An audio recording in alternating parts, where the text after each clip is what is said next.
حضرت عمر فاروق رضی اللہ تعالیٰ عنہ عبداللہ بن مسعود کے ہمراہ رات کے وقت معمول کے مطابق گشت پر تھے۔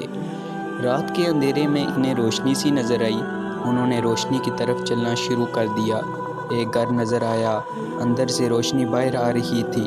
اچانک عمر فاروق رضی اللہ تعالیٰ عنہ گھر کے صحن میں داخل ہوئے۔ ایک عجیب منظر دیکھا۔ ایک بوڑھا شخص، اس کے ہاتھ میں جام، سامنے گانے والی عورت۔ آدھی رات کا وقت۔ عمر فاروق رضی اللہ تعالیٰ عنہ نے اس کو للکارا، میں نے آج رات اس بوڑھے شخص سے زیادہ قبیح اور شرمناک فعل کا ارتکاب کرتے ہوئے کسی اور کو نہیں دیکھا۔ وہ اپنے آخری وقت کے انتظار میں ہے، مگر شراب و کباب میں مست گناہوں کا بوجھ اپنے سر پر لادے جا رہا ہے۔ وہ بوڑھا شخص کہنے لگا، امیر المومنین، بلا شبہ میں جو کام کر رہا ہوں نہایت برا ہے، مگر ذرا غور کریں، جو کام آپ نے کیا ہے وہ اس سے کہیں زیادہ برا ہے۔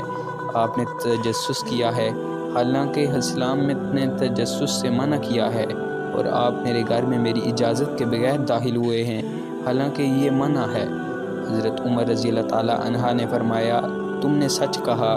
پھر وہاں سے روتے ہوئے نکلے اور زبان پر یہ الفاظ تھے، عمر کو اس کی ماں گم پائے اگر اس کو اس کے رب نے بخش نہ دیا۔ یہ شخص اپنے گھر والوں سے چھپ کر یہ نصیحت کر رہا تھا، اب وہ کہے گا عمر نے تو مجھے دیکھ ہی لیا ہے، چنانچہ وہ بار بار اس نصیحت کا ارتکاب کرے گا۔ اس واقعے سے پہلے یہ شخص حضرت عمر رضی اللہ تعالیٰ عنہ کی مجلس میں حاضری دیا کرتا تھا، اب اس نے خوف اور شرم کے باعث حاضری چھوڑ دی۔ کچھ عرصے کے بعد ایک دن عمر فاروق رضی اللہ تعالیٰ عنہ اپنی مجلس میں بیٹھے ہوئے تھے کہ یہیں بوڑھا شخص اپنے آپ کو چھپائے ہوئے مجلس میں داخل ہوا۔ مجلس میں کافی لوگ بیٹھے تھے، یہ شخص مجلس کے آخر میں بیٹھ گیا۔ حضرت عمر رضی اللہ تعالیٰ عنہ نے اسے دیکھ لیا۔ آپ نے حکم دیا کہ اس بوڑھے کو میرے پاس بھجوا دو۔ وہ شخص پریشان ہوا کہ میں نے تو اسی بات سے گھبراتا تھا۔ بہرحال لوگوں نے کہا کہ جاؤ، عمر بلا رہے ہیں۔ وہ ڈرتا ڈرتا قریب آ کر بیٹھ گیا۔ آپ نے اسے مزید اپنے قریب بلایا۔ وہ ذرا قریب ہوا تو فرمایا، اور قریب آ جاؤ۔ اس طرح قریب کرتے کرتے اسے اپنے ساتھ بٹھا لیا۔ پھر فرمایا، ذرا کان میرے قریب کرو۔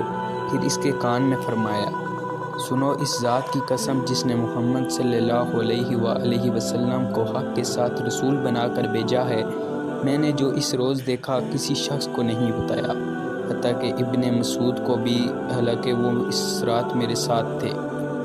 اس شخص نے کہا، امیر المومنین، ذرا اپنا کان میرے قریب کریں۔ پھر اس نے کہا، اس ذات کی قسم جس نے محمد صلی اللہ علیہ وآلہ وسلم کو حق کے ساتھ رسول بنا کر بھیجا ہے، اس دن سے آج کی مجلس میں حاضر ہونے تک میں نے بھی دوبارہ ایسا کام نہیں کیا۔